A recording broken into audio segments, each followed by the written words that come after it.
His name was Nathan, a child you wouldn't notice right away in a room, but who lingered in people's minds long after. He didn't make noise, didn't run around, but he listened. He observed, with eyes full of rare gentleness. He wasn't a chatty or exuberant kid. He didn't need 1,000 toys to be happy. A well-filled silence was enough. And in his life, there was one certainty, a gentle light in the middle of his childhood world. His grandfather, Pepe Augustine, a man who might have seemed rough at first glance. His thick, gray beard, his hands as tough as leather, always covered in scars, dried glue, or wood dust. But to Nathan, he was anything but rough. He was a refuge. He was legacy. He was patience. Every time Nathan stepped through the old creaky door of the workshop, a familiar scent would wrap around him. The smell of freshly cut pine, linseed oil, and packed earth warmed by time. The workshop was not a place for shouting. It was a place for whispers, precise gestures, glances that said more than long speeches. On the workbench, tools worn smooth by time, lined up like a well-trained army. Planes, chisels, fine and large saws, hammers of all sizes. Everything had its place, and everything had a story. Nathan would sit on the small stool made just for him at age 6. He'd rest his elbows on his knees, his chin in his hands, and he would watch. Pepe didn't talk much while he worked, but sometimes he'd smile, a soft, knowing smile, as if to say, "You understand, don't you?" No words needed.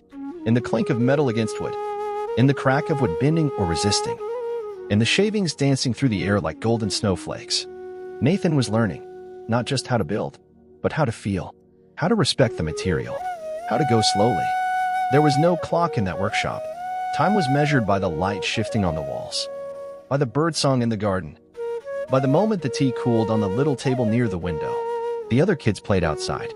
He preferred to sit by the workbench, to listen, to observe, to learn. While his cousins chased video games and trendy sneakers, Nathan was learning how to tie a sailor's knot, how to recognize a wood's essence by its scent, how to listen to silence, like listening to a song. That bond, it never broke. Even as he grew up, even when he left for university hours away, every weekend, no matter what, he took the train. He went to see his grandfather, sometimes to talk, sometimes just to sit in silence together. And then, one winter, harsher than the others, Pepe began to limp, then to cough, to forget names, gestures, days. The family began to whisper. Nathan didn't wait.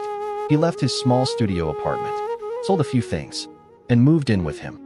In that old house, half falling apart, half full of memories. Some applauded, half-heartedly, but many mocked. "You're wasting your youth. He's old, that's life. You'll end up with a pile of dust as inheritance."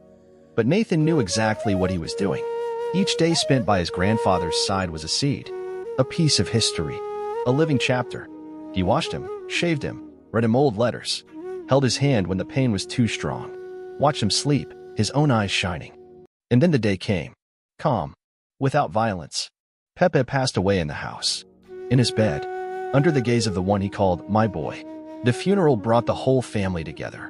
Some cried sincerely, others less so, but all eyes were fixed on the notary, and ears tuned to a single word, inheritance. They spoke of a man who had worked hard, who owned several plots of land, well-stocked bank accounts, and, according to some rumors, shares in local businesses. When the will was read, the shock was silent. To his children and grandchildren, small amounts, a few valuable items, symbolic things. But the family home, that tired old house, was left entirely. To Nathan, the laughter came back, sharp, mocking. Some barely held it in. He got the ruin. Here's your reward, hero of diapers and soups. A leaky, musty-smelling house. Nathan said nothing. He simply took the key, the old one, iron, the one his grandfather always wore around his neck. And he went home, their home. For several weeks, he cried, not loudly, just in the evenings, resting his hand on the old door, hearing the floor creak exactly as it used to. Then he decided to restore the house, not to sell it, not to rent it, to make it live again, to honor it. He started fixing the roof, repainting the shutters, bringing life back to the garden, overrun with wild weeds. And then, one day, while moving a wardrobe in the attic, He heard a strange clicking sound, a slightly hollow wall, a small cavity, almost invisible to the naked eye. He insisted, tapped, and a panel slid. Behind it, a stone staircase, leading into darkness. Cold, silent. Nathan grabbed a flashlight and went down. What he discovered there left him speechless. A hidden room, a sort of cellar transformed into a secret office.